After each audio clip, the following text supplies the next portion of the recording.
ಯಾವ ಸರ್ಕಾರದ ಯಾವುದಾದ್ರೂ ಕೊರತೆ ಆದರೂ ಪರವಾಗಿಲ್ಲ, ಆದರೆ ದಲಿತರ ಹಣಕ್ಕೂ ಕೂಡ ಇವರು ಕೈ ಚಾಚಿದ್ದಾರೆ ಅಂದರೆ ದಲಿತರಿಗೆ ಹಣಕ್ಕೆ ಕನ್ನ ಹಾಕುವಂಥ ಕೆಲಸವನ್ನು ಈ ಸರ್ಕಾರ ಮಾಡಿದೆಯಲ್ಲ. ಸಾಮಾಜಿಕ ನ್ಯಾಯದ ಹೆಸರಲ್ಲಿ ಇದು ಮಹಾವಂಚನೆ ಮಾಡುವಂಥ ಕೆಲಸ ಈ ಸರ್ಕಾರ ಮಾಡ್ಕೊತ ಬಂತಲ್ಲ.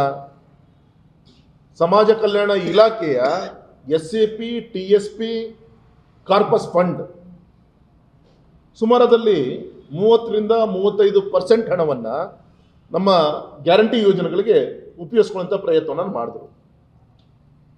ಇವರು ಬಜೆಟ್ನಲ್ಲಿ ಘೋಷಣೆ ಮಾಡಿದ್ದು ಏನೋ ಇನ್ನೂ ಸರ್ಪ್ಲಸ್ಸು ಆದಾಯವನ್ನು ಹೆಚ್ಚಿಗೆ ಮಾಡಿಕೊಂಡು ಅದ್ರ ಮುಖಾಂತರ ಜನರಿಗೆ ಮುಟ್ಟಿಸ್ತಾರೆ ಅಂದರೆ ವಾಪಸ್ ಅವ್ರಿಗೆ ಇಟ್ಟಂಥ ಹಣವನ್ನೇ ಮತ್ತೆ ಅದಕ್ಕೆ ಕೈ ಹಾಕಿ ಅದರಲ್ಲಿ ಕಿತ್ಕೊಳ್ಳುವಂಥ ಒಂದು ಪ್ರಯತ್ನವನ್ನು ಈ ಸರ್ಕಾರ ಮಾಡಿದೆ ಅಂತೇಳಿ ನಾನು ಹೇಳಲಿಕ್ಕೆ ಇಚ್ಛೆ ಪಡ್ತೇನೆ.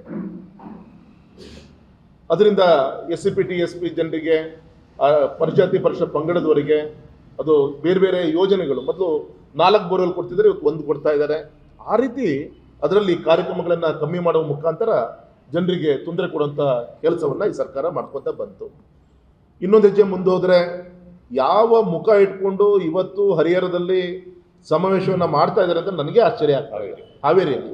ಯಾಕೆಂದರೆ ಇವತ್ತು ಕಾಂಗ್ರೆಸ್ ಸರ್ಕಾರ ಅಧಿಕಾರಕ್ಕೆ ಬಂದಾದ ರೈತರ ಆತ್ಮಹತ್ಯೆ 2809 ಮೇ 2023ರಿಂದ ಫೆಬ್ರವರಿ 2026ವರೆಗೂ ಕೂಡ ರೈತರ ಆತ್ಮಹತ್ಯೆ 2809. ಇದರಲ್ಲಿ ಹತ್ತತ್ರ 300 ಪ್ರಕರಣಗಳು ಹಾವೇರಿಲೇ ಆಗಿದೆ. ಹೆಚ್ಚಿನ ರೈತರು ಆತ್ಮಹತ್ಯೆ ಮಾಡಿಕೊಂಡಂತ ಹಾವೇರಿಯಲ್ಲಿ ಇವರು ಸಾಧನ ಸಮಾವೇಶವನ್ನು ಮಾಡಲಿಕ್ಕೆ ಇವರು ಹೊರಟಿದ್ದಾರೆ. ಇದು ಅವರ ಅಧಿಕಾರದ ಒಂದು ಹೆಜ್ಜೆ ಯಾವ ರೀತಿ ಇದೆ ಅನ್ನೋಕ್ಕೆ ಇದೊಂದು ಉದಾಹರಣೆ. ಮೂರನೇದು, ಕಿಸಾನ್ ಸನ್ಮಾನ್ ಯೋಜನೆಯಲ್ಲಿ ನಮ್ಮ ಸರ್ಕಾರ ಇದ್ದಾಗ ಮೋದಿಜಿಯವರು ಕೊಡುವಂಥ 6,000 ಜೊತೆಗೆ 4,000 ರೂಪಾಯಿ ನಾವು ಕೂಡ ಜೋಡಿಸ್ಕೊಡ್ತೇವೆ. ಅದನ್ನು ಕಿತ್ಕೊಳ್ಳುವಂಥ ಪ್ರಯತ್ನವನ್ನು ಮಾಡಿದ್ರು. ವಿಶೇಷವಾಗಿ ನಮ್ಮ ರೈತರ ಮಕ್ಕಳ ವಿದ್ಯಾನಿಧಿ ಯೋಜನೆಯನ್ನು ನಿಲ್ಲಿಸುವಂಥ ಪ್ರಯತ್ನವನ್ನು ಮಾಡಿದ್ದು ಇದೇ ಸರ್ಕಾರ. ಹಣಕಾಸಿನ ತೊಂದರೆಯಿಂದ ಆತ್ಮಹತ್ಯೆಯನ್ನು ಮಾಡಿಕೊಂಡಂಥ ರೈತರಿಗೆ ಯಾವುದೇ ಒಂದು ಮಾನವೀಯತೆಯಿಂದ ಕೊಡಬೇಕಾದಂಥ ಸಹಾಯಧನ ಯಾವುದೇ ಕೊಡುವಂಥ ಕೆಲಸ ಈ ಸರ್ಕಾರ ಮಾಡಲಿಲ್ಲ ಇವತ್ತು. ಮತ್ತೆ ವಿಶೇಷವಾಗಿ ಒಂದು ಕಡೆಗೆ ಕೆಲಸ ಮಾಡ್ತಾ ಇಲ್ಲ, ಇನ್ನೊಂದು ಕಡೆಗೆ ಅಭಿವೃದ್ಧಿ ಹೀನ ಸರ್ಕಾರ, ಇನ್ನೊಂದು ಕಡೆಗೆ ಭ್ರಷ್ಟಾಚಾರದ ಪಟ್ಟಿಯನ್ನು ಮಾಡ್ಕೊತಾ ಹೋದರೆ ಯಾವ ರೀತಿ ತಾವು ಯೋಚನೆ ಮಾಡಿ. ಕಾಂಟ್ರಾಕ್ಟರ್ಗಳಿಗೆ ಸುಮಾರು 37,000 ಕೋಟಿ ಬಾಕಿ ಇದೆ. ಯಾವ ಉದ್ದೇಶಕ್ಕೆ ಈ ರೀತಿ ಅಂತ ಬಾಕಿ ಇಟ್ಕೊಂಡು ಮಾಡ್ಕೊತ ಬರ್ತಾ ಇದ್ದಾರೋ ಜನರಿಗೆಲ್ಲರೂ ಕೂಡ ಗೊತ್ತಂತ ವಿಚಾರ. ಆ ಒಂದು ಹಿಂದೆ ಈ ಇಲ್ಲದಂಥ ಸುಳ್ಳು ವಿಚಾರವನ್ನು 40% ಸರ್ಕಾರ ಅಂತ ಹೇಳಿ ನಮಗೆ ಪೋಸ್ಟನ್ನು ಅಂಟಿಸಿ ಸುಳ್ಳನ್ನು 100 ಸತಿ ಹೇಳಿ ಸರ್ಕಾರ ತರುವಂಥ ಪ್ರಯತ್ನ ಮಾಡಿದ್ರು. ಇವತ್ತು ಅದೇ ಗುತ್ತಿಗೆದಾರರು ಯಾರ ಬಾಯಲ್ಲಿ 40% ಅಂತ ಇವರು ಬಲವಂತವಾಗೋ ಯಾವುದೋ ಇದರಿಂದ ಕರ್ಕೊಂಬಂದು ಏನು ಹೇಳಿಸಿದ್ರು, ಇವತ್ತು ಅದೇ ಗುತ್ತಿಗೆದಾರರು 60% ಸರ್ಕಾರ ಅಂತ ಹೇಳುವಂಥ ಒಂದು ದುಸ್ಥಿತಿಗೆ ನಿಮ್ಮ ಸರ್ಕಾರ ಬಂದಿದೆಯಲ್ಲ ಇವತ್ತು.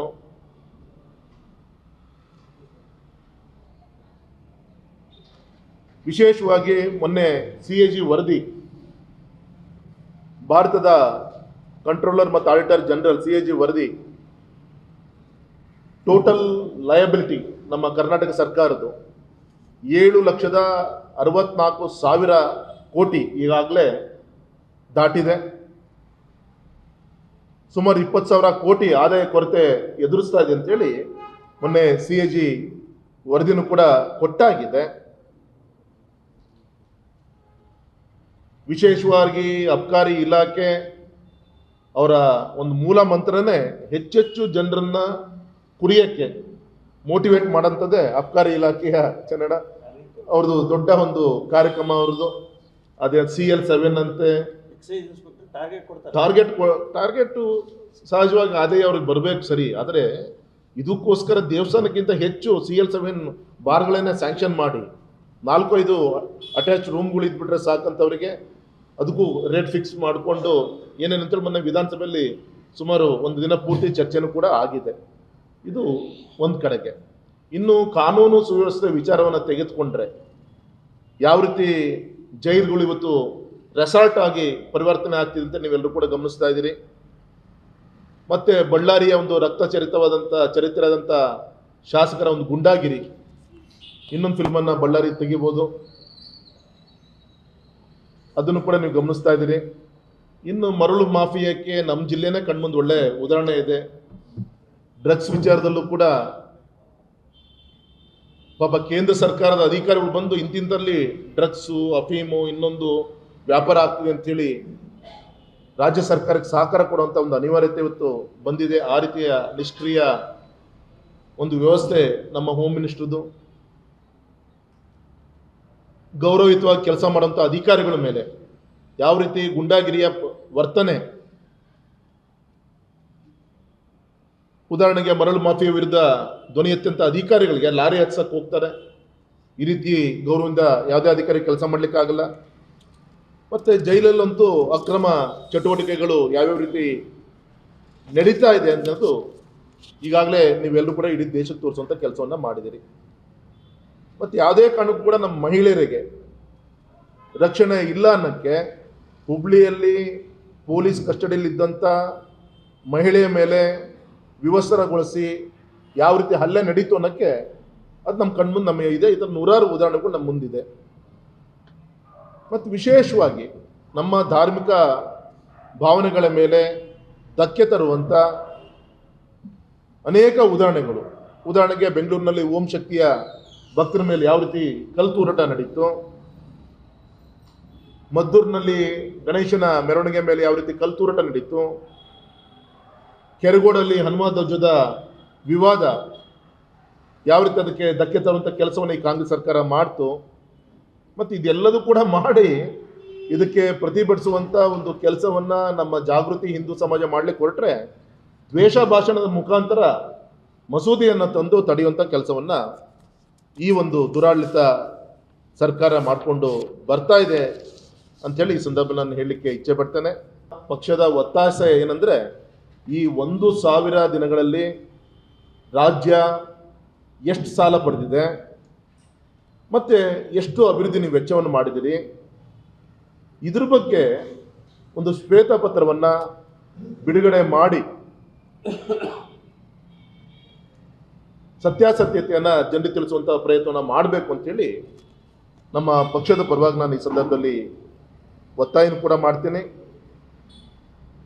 ಹಾಗಾಗಿ ಈ ಭ್ರಷ್ಟ ಕಾಂಗ್ರೆಸ್ ಸರ್ಕಾರ ಇವತ್ತು ಮಾಡಬೇಕಾಗಿರೋ ಸಾಧನ ಸಮಾವೇಶ ಎಲ್ಲ ಜನರಿಗೆ ಕೊಡ್ತಿರುವಂಥ ಒಂದು ತೊಂದರೆ, ಒಂದು ಯಾತನಾ ಸಮಾವೇಶ ಅಂಥೇಳಿ ಈ ಸಂದರ್ಭದಲ್ಲಿ ನಮ್ಮ ಪಕ್ಷದ ಪರವಾಗಿ ನಾನು ಹೇಳಲಿಕ್ಕೆ ಇಚ್ಛೆಪಡ್ತೇನೆ.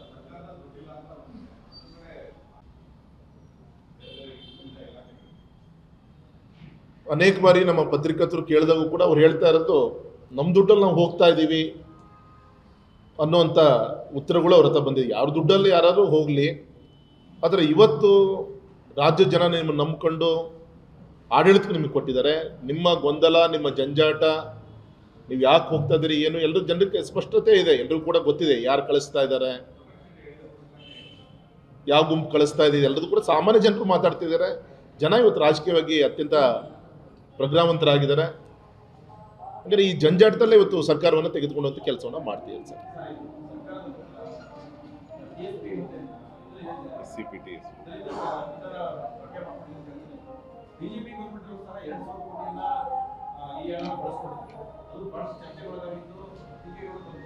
ನಮ್ಮ BJP ಸರ್ಕಾರ ಆ ಸಂದರ್ಭ ಬಳಸ್ಕೊಂಡ್ರು ಕೂಡ ಆ SCP TSPಗೆ ಇಡಬೇಕಂತ ಟೋಟಲ್ ಪರ್ಸೆಂಟೇಜ್ ಅಮೌಂಟ್ ಏನಿದೆ ಅದನ್ನು ಕಮ್ಮಿ ಮಾಡಿದ್ದಿಲ್ಲ. ಅದನ್ನು ಕೊಟ್ಟು ಅದರಲ್ಲಿ ಬೇರೆ ಕಾರ್ಯಕ್ರಮ ಕೊಡುವಂಥ ಕೆಲಸ ಮಾಡಿದರೆ ಹೊರತು ಇಲ್ಲಿ 100ಕ್ಕೆ 30 ರೂಪಾಯಿ ಕಿತ್ಕೊಂಡು 70 ರೂಪಾಯಿ ಮಾತ್ರ ಇವ್ರೇನು ಮಾಡಿದ್ದಾರೆ ಆ ರೀತಿ ಅವತ್ತು ಮಾಡಿದ್ದಿಲ್ಲ. ಅವತ್ತು ಇನ್ನೂ ಎಕ್ಸ್ಟ್ರಾ ಬೇರೆ ಕಾರ್ಯಕ್ರಮ ಕೊಟ್ಟಿದ್ದು ಸರ್ ಅವತ್ತು.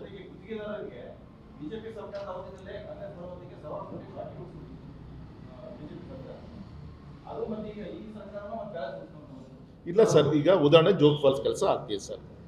ನಿಮ್ಮ ಯಡಿಯೂರಪ್ಪನವ್ರು ಮುಖ್ಯಮಂತ್ರಿ ಇದ್ದಾಗ, ನಿಮ್ಮ ರಾಘಣ್ಣ MP ಇದ್ದಾಗ ಟೆಂಡರ್ ಕರೆಸಿ ಮಾಡಿ ಸುಮಾರು ಒಂದು 100 ಕೋಟಿ ರೂಪಾಯಿ 180 ಕೋಟಿ ಬಜೆಟ್ನಲ್ಲಿ ನಾವು ಘೋಷಣೆ ಮಾಡೋದಕ್ಕೆ ಕಾರ್ಯರೂಪಕ್ಕೆ ತಂದಿರೋದು. ನಾವು ಅವತ್ತು ನಮ್ಮ ಸರ್ಕಾರ ಒಂದು ಇಳಿಯುವಂಥ ಒಂದು ಸಂದರ್ಭದಲ್ಲಿ ಅವತ್ತಿನ ಪ್ರೋಗ್ರೆಸ್ ಒಂದು 40 ಕೋಟಿ ಇತ್ತು ಅಂದರೆ ಒಂದು 20-25 ಕೋಟಿ ನಾವು ಪೇಮೆಂಟ್ ಮಾಡಿದ್ವಿ. ಇವತ್ತು ಅದೇ ಕಾಂಟ್ರಾಕ್ಟರು ಇವತ್ತು ಹತ್ತತ್ರ 100 ಕೋಟಿಗಿಂತ ಹೆಚ್ಚು ಪ್ರೋಗ್ರೆಸ್ ಕೊಟ್ಟಿದ್ದಾನೆ. ಈ ಸರ್ಕಾರ ಬಂದು 2.5 ವರ್ಷದಲ್ಲಿ 1 ರೂಪಾಯಿ ಕೊಟ್ಟಿಲ್ಲ ಅಂದರೆ ಹೇಗೆ? ಅಂದರೆ ಈ ರೀತಿ ಅಲ್ಪ ಸ್ವಲ್ಪ ಆದರೂ ಕೂಡ ಅವರಿಗೆ ಶಕ್ತಿ ತುಂಬದ ಕೆಲಸ ಮಾಡಿದ್ರೆ ಹಾಗೆ ಅವರು ಕೂಡ ಮುಂದುವರ್ಕೊಂಡು ಹೋಗ್ಲಿಕ್ಕೆ ಸಾಧ್ಯ ಆಗುತ್ತೆ. ಇಲ್ಲಿ ಬಿಜೆಪಿ ಕಾಂಗ್ರೆಸ್ JDS ಅನ್ನೋಕ್ಕಿಂತ ಸರ್ಕಾರ ಸರ್ ಅಲ್ವಾ, ಸರ್ಕಾರಗಳು ಬರ್ತಿರುತ್ತೆ ಹೋಗ್ತಾ ಇರುತ್ತೆ ಪ್ರಜಾಪ್ರಭುತ್ವದಲ್ಲಿ. ಆದರೆ ಅಭಿವೃದ್ಧಿ ಅದು ಕೂಡ ನಿಲ್ಬಾರ್ದಲ್ಲ. ಕಾಂಟ್ರಾಕ್ಟ್ ಯಾವುದೋ ಪಕ್ಷಕ್ಕೆ ಸೇರಿದವರಲ್ಲ, ಒಂದು ಸರ್ಕಾರಕ್ಕೆ ಸೇರಿದಂಥ ಗುತ್ತಿಗೆದಾರರು ಕೆಲಸ ಮಾಡಿರ್ತಾರೆ, ಸರ್ಕಾರಿ ಕೆಲಸ.